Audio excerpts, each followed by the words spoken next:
On today's episode of Pure Screen Gems podcast, I give you my thoughts and spoiler-filled review of the action-packed with enough cameos to choke a Sentinel season finale of X-Men 97, plus what I thought of the series as a whole, starting right now.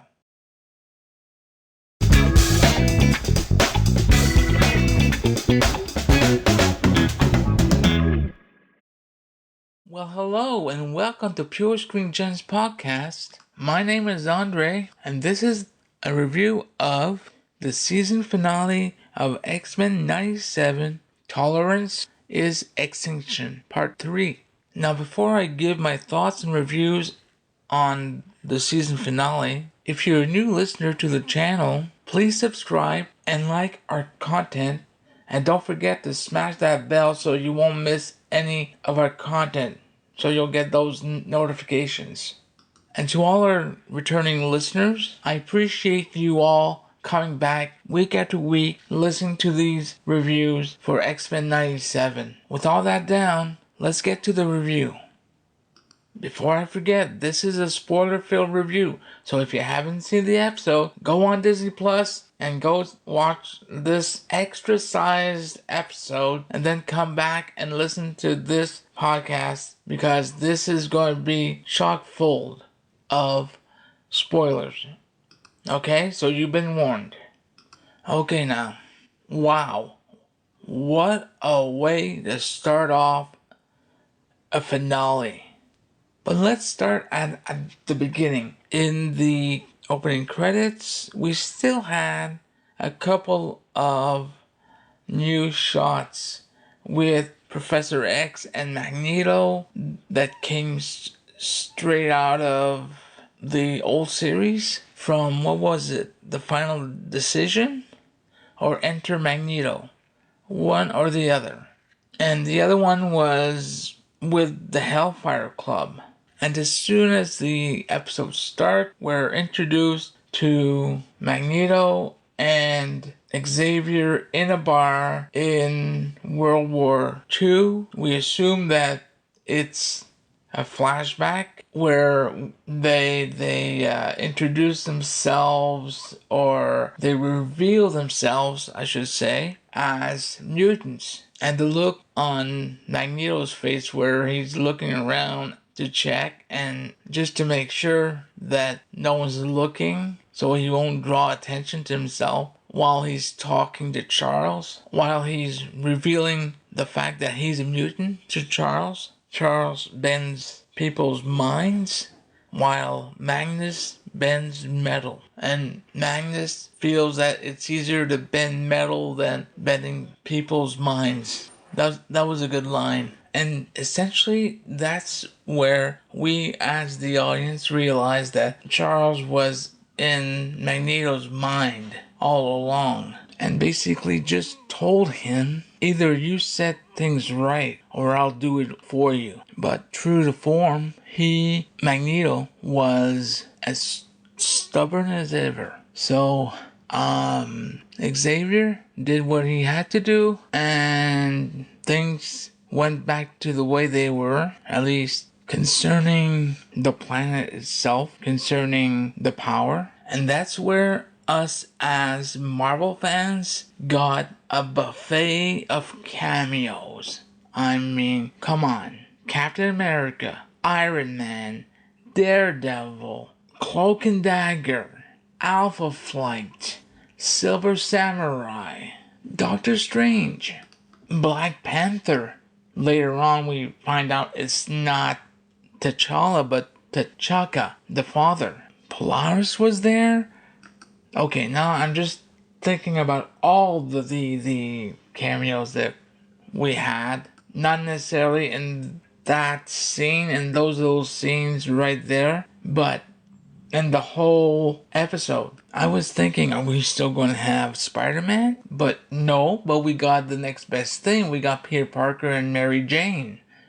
Oh, we got morphing into the 90s classic Mr. Fantastic. A lot of cameos I never would have thought would ever appear. A lot of characters I never thought would have appeared in an X-Men episode. Like Daredevil, Cloak and Dagger, although they have been in live action. And I'm not counting the still pictures at the end of there was White Queen, there was Shadowcat, there was Dust, there was Iceman, Archangel. A lot of people were thinking before this episode aired that this was going to be Onslaught, and I'm glad that it was not the case.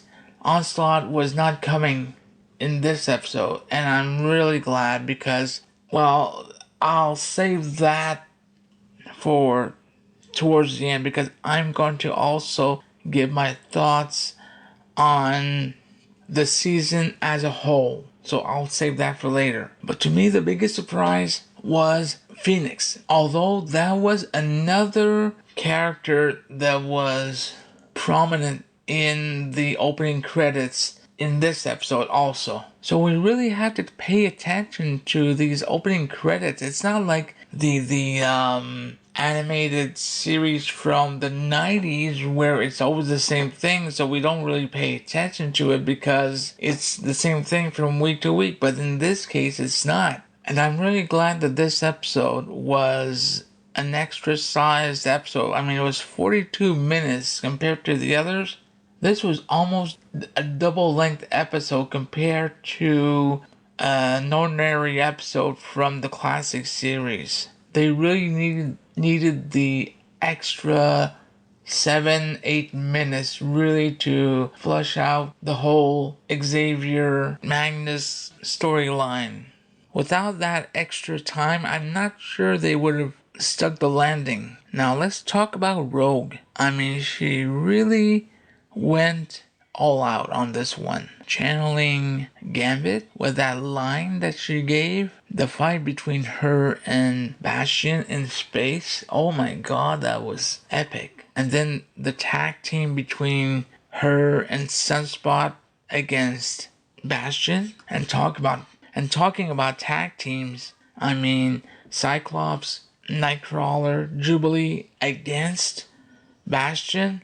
Now that was something to see. But going back to Phoenix and seeing what she did to Sinister, that was kind of like poetic justice, just as much for Jean as it was for Morph.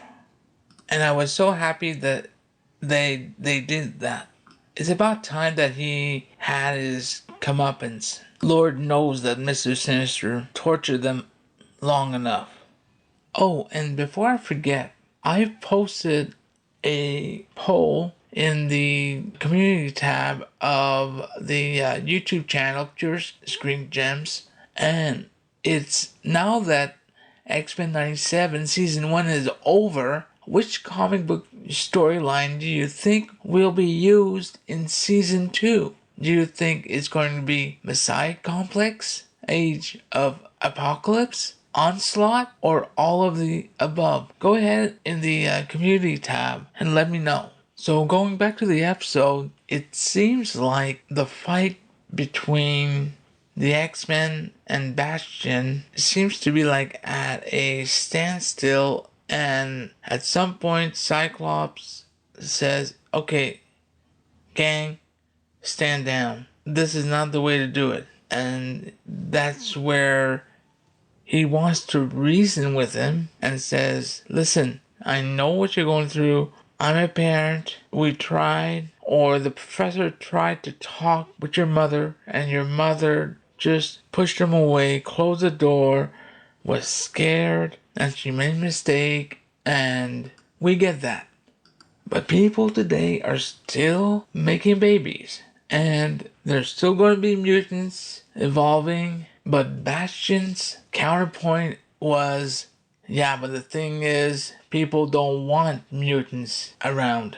And then in comes the missiles from the Magneto protocol, which is a throwback from the original series where they were debating if they should use it or not. And at the time they didn't, but this time they are. And that's where Professor X finally gets through to Magneto, who was amnesiac, and finally remembers his name, his family. Oh, and by the way, there's another 2 cameos that we see or half see in the shadows: Quicksilver and Scarlet Witch. So Magneto remembers, comes back, Magneto lives, and finally helps Rogue. Because at some point, I don't think she could keep on lifting that asteroid from falling.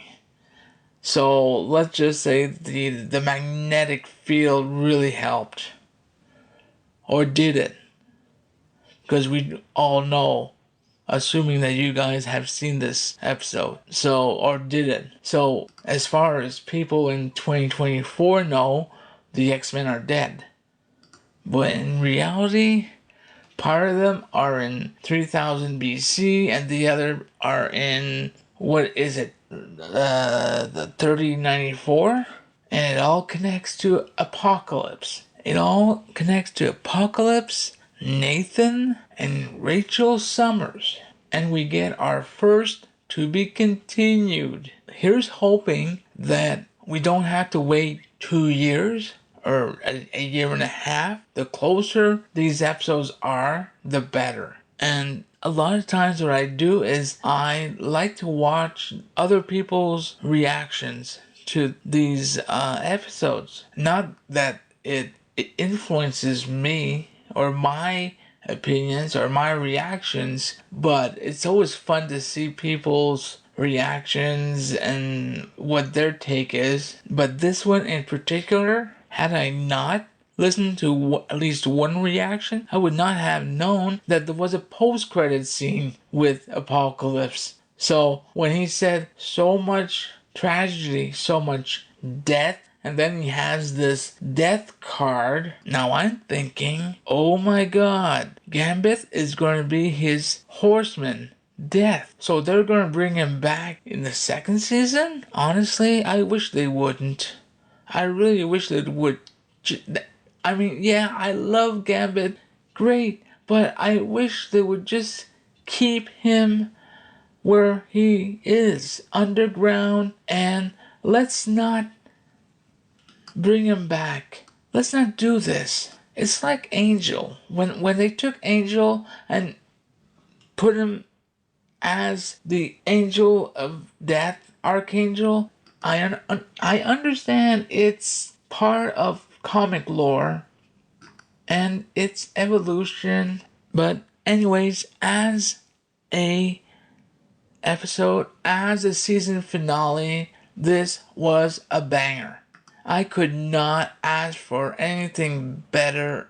The animation, the music, the action scenes, the dialogue, they were all great. And now with Forge and Bishop that we saw at the end, and with some faces on that board that are either off-world or still living, will that be a new X-Men team or X-Force team that will be there looking for the original X-Men team?